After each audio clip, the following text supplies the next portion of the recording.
मतलब 5-7 मिनट बात करना चाहता हूं मैं तुमसे। एक छोटी सी कहानी है, छोटी सी, बहुत छोटी सी, जल्दी खत्म करते हैं। मान लो तुम अपने दोस्तों के साथ घूमने गए कहीं बढ़िया डिजर्ट एरिया में राजस्थान में, और बदकिस्मती से तुम अपने ग्रुप से बिछड़ गए, खो गए, और रेगिस्तान ही रेगिस्तान दिख रहा सामने, कहीं कुछ पानी नहीं, घर नहीं, आदमी नहीं, कोई इंसान नहीं, और तुम भटकते भटकते भटकते तुम्हें हो गए 2 दिन। तुम्हारे पास बचा एक सिर्फ पानी का बोतल, उसके भी सारा पानी तुम पी चुके हो, पानी भी नहीं है तुम्हारे पास, और तुम्हारी हालत ऐसी हो गई कि अब मतलब 15-20 मिनट भी पानी नहीं मिलेगा तो तुम्हारा गेम ओवर है और हमेशा के लिए हम तुम्हें खो देंगे। उस इंस्टेंट पर तुम क्या करोगे? चलो बताओ क्या करोगे, बताओ, आज थोड़ा बात कर लेते, बताओ क्या करोगे उस इंस्टेंट पे, क्या करोगे? 2 दिन हो गए, ना कुछ खाया है, प्यास बहुत लगी है, और 10-15 मिनट में प्राण निकलने वाला है, बहुत तरफ है, बहुत अजीब सा इरिटेशन महसूस हो रहा है, पानी ढूंढते ढूंढते हम परेशान हो गए, लेकिन हमें पानी कहीं नहीं मिल रहा। कमेंट बॉक्स में आ रहा है urine urine urine urine urine, ठीक है, जो पानी की बोतल है उसमें अपना ही यूरिन इकट्ठा करोगे और उसी को आप पी लोगे, बहुत बढ़िया, बहुत अच्छी बात है। और स्टार्टिंग में थोड़ा अजीब लगेगा, लेकिन वो जब यूरिन तुम पियोगे ना, वो इतना सेटिस्फाइंग होगा, वो तुम्हें मतलब किसी प्यासे को अगर ठंडा पानी दे दो, जितना वो महसूस करता है ना, मतलब उसको चैन आएगा, जितना वो कंफर्टेबल महसूस करता है, जितना उसको आनंद आता है, उतना आनंद तुम्हें खुद का ही यूरिन पीने में आएगा। ठीक है, खुद का यूरिन पीने में बहुत आनंद आने वाला है।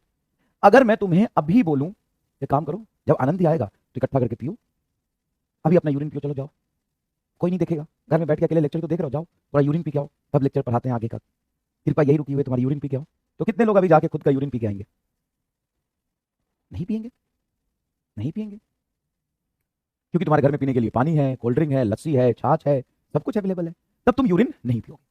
लेकिन वहां पे तुम यूरिन पी रहे हो, तो डिफरेंस किस चीज का है? डिफरेंस किस चीज का है? टाइम का, सिचुएशन का। सेम ही काम तुम्हें अभी करने को बोला जाए, तुम्हें लगा छी कितना गंदा है, कितना पेन होगा, वोमिटिंग हो जाएगा, मर जाएंगे, ऐसा कुछ नहीं करेंगे, बहुत पेनफुल है ये, तो बहुत बेकार है, बहुत गंदा काम है। लेकिन वही काम, एक सिचुएशन ऐसा क्रिएट हुआ, एक टाइम ऐसा क्रिएट हुआ कि तुम्हें करना पड़ रहा है, तुम कर रहे हो, और तुमको करने में सेटिस्फाइंग महसूस हो रहा है, तुमको आनंद आ रहा है, तुम रिलैक्स हो रहे हो, बच गया जान, अगले 2 घंटे तक तो मैं जिंदा रहूंगा ही ना। सिमिलरली बेटा, लाइफ में ना ऐसे सिचुएशन कभी आते हैं, ऊपर नीचे उतार चढ़ाव होता है। अभी तुम्हारे लाइफ में सब कुछ अवेलेबल है, घर वाले खाना दे रहे हैं, कपड़ा दे रहे हैं, एकदम कंफर्ट जोन में पड़े हो, तो तुम्हें उस मेहनत को, पढ़ाई को करने में पेन आ रहा है, दिक्कत हो रही है, साहब नींद आ रहा है करते करते। लेकिन वो जब समय आएगा, जब तुम्हें खुद से सब कुछ करना होगा और उस लायक तुम नहीं रहोगे ना, तो तुम्हें मजदूरी करना पड़ेगा, और मजदूरी में तुम्हें पेन नहीं आएगा। लाइफ में एक टाइम आएगा जब तुम्हारे पास तुम्हें देखने वाला कोई नहीं होगा। आज घर वाले हैं, कोई भी दिक्कत होता है अपने पेरेंट्स से बता सकते हो, भाई से बता सकते हो, सब कुछ है तुम्हारे पास, घर वाले कपड़ा देते हैं, रहने के लिए घर देते हैं, खाना देते हैं, बहुत कंफर्ट जोन में हो, तो तुम्हें नहीं जरूरत पड़ रहा है पढ़ाई करने की, मेहनत करने की। लेकिन लाइफ में एक समय आएगा जब तुम्हारे पास कोई नहीं होगा, तुम अकेले होगे, जब तुम अकेले होगे, कुछ नहीं कर पा रहे होगे, तो तुम्हें अपने लिए, अपने जीवन यापन के लिए मेहनत मजदूरी करना पड़ेगा, और वो उस समय पढ़ाई से बहुत कम पेन देगा, क्योंकि वो तुम्हारी मजबूरी है, वो समय वैसा है, सिचुएशन वैसा है। लेकिन अभी करने में दिक्कत आ रही, क्यों? क्यों ऐसा हमेशा होता है कि बहुत एक्स्ट्राऑर्डिनरी इतिहास बनाने वाले सक्सेसफुल लोग हमेशा पूर फैमिली बैकग्राउंड से होते हैं।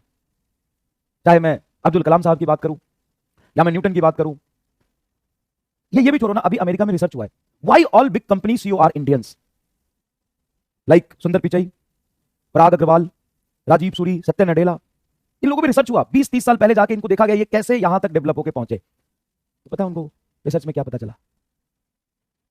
पता है रिसर्च में क्या पता चला? उनके लाइफ में एक ऐसा समय था जब एक मील, एक मतलब खाना खाने के बाद अगले खाने के लिए वो संघर्ष करते थे, मतलब खाने तक के लिए वो संघर्ष करते थे, तभी इतिहास बनाया। क्योंकि वो मेहनत, वो जुनून से काम करना पेन नहीं दे रहा था, दे ही नहीं सकता, पेन हो ही नहीं सकता, क्योंकि उस समय की जरूरत है, वो टाइम का डिमांड है, सिचुएशन वैसा है, तो स्ट्रगल करते थे, उनको पेन नहीं होता था। हाँ, अलग सर, एमआर सर, जो भी नाम लिख रहे हो वो नाम मत लिखो, मैं वो नाम नहीं सुनना चाहता, मैं तुम्हारे अंदर तुम्हारी सिचुएशन को समझाना चाहता हूं। बिल्कुल सही कह रहे हो आप, मैं अपना नाम नहीं सुनना चाहता, मैं तुम्हारे अंदर वो सिचुएशन को समझाना चाहता हूं कि क्या कंडीशन है, और तुम्हें वो चीज करने में पेन आ रहा है, लेकिन एक समय आएगा जब तुम वही करोगे और तुमको पेन नहीं होगा। तो समय रहते चीजों को समझ जाओ। हाँ, मैं दूसरी तरफ ये मान रहा हूं कि बहुत पेनफुल काम था, बहुत ईजी नहीं है कि आप एक ही दिन में 3 घंटे का 2-2 घंटे का लेक्चर 3 मिल जाए उसको कर लेना, क्योंकि हाँ, मॉर्निंग से लेक्चर आता है तो एक शेड्यूल बना होता है, तो वो डिस्टर्ब हो गया, बिल्कुल एग्रीड, उससे बैकलॉग आ सकता है, बिल्कुल आ सकता है। लेकिन कभी कभी ऐसा सिचुएशन क्रिएट हो सकता है, आपको मेहनत करना पड़ेगा। अरे छुट्टी के दिन अगर कोई टीचर पढ़ा रहा है तो उस टीचर की तो आरती उतारो, तो माला पहनाओ, घर ले जाओ। क्या कितने महान हो साहब। मतलब सदियों में ऐसा पागल आदमी बहुत कम देखने को मिलता है। छुट्टी है, घर परिवार के साथ जाओ, नहीं पढ़ाएंगे। जब पागल आदमी हो, सिलेबस खत्म करने के लिए पढ़ाते हो क्या? नहीं, ये तो गलती से मत बोल देना। जितने धीरे धीरे हर चीज को समझा के बढ़ा के आगे चलते हैं, सिलेबस खत्म करने के लिए तो कभी नहीं पढ़ाया। सिलेबस खत्म करने के लिए हम पढ़ाएं तो झेल नहीं पाओगे। दूसरी बात, रिवीजन रिवीजन एंड रिवीजन। तुम आज ये सुन लो कि तुम्हारी 6 दिन क्लास होती है और एक दिन संडे को टेस्ट होता है, ठीक है साहब। तो रिवीजन, रिवीजन क्या तुम होली, दिवाली और गुरु पूर्णिमा के दिन निकाल के बैठे हो? उस दिन मुझे रिवीजन करना है? बड़े कमजोर हो, बड़े बेशर्म और बाहियात हो तुम। तुम्हें गुरु पूर्णिमा एक दिन मिला है रिवीजन करने के लिए? नहीं। 6 से 8 घंटे का जो लेक्चर का शेड्यूल है, उसके अलावा रिवीजन का टाइम सेट करो और रोज रिवीजन करो। कैसे कमजोर और लाचार बेबस ऐसी बातें करते हो? एक दिन मिला था रिवीजन करने के लिए। अरे एक दिन मिला था रिवीजन करने के लिए और छुट्टी का दिन तुमने मार करके रखा था। ऐसे लोगों का सिलेक्शन नहीं होता। सिलेक्शन उनका होता है जो वो रोज के शेड्यूल्ड में से पढ़ाई करने के बाद रिवीजन के लिए अलग टाइम निकालते रोज रिवीजन करते हैं। समझ में आया बेटा? हाँ, एक समय 3-3 लेक्चर मिल जाना गलत है, लेकिन टीचर का इंटेंशन गलत नहीं था। कोई बात नहीं, आज हम लेक्चर का ड्यूरेशन कम रखेंगे और सभी बच्चों से उम्मीद करेंगे कि आप कंप्लीट कर लीजिए अपना बैकलॉग। दुगना मेहनत करिए।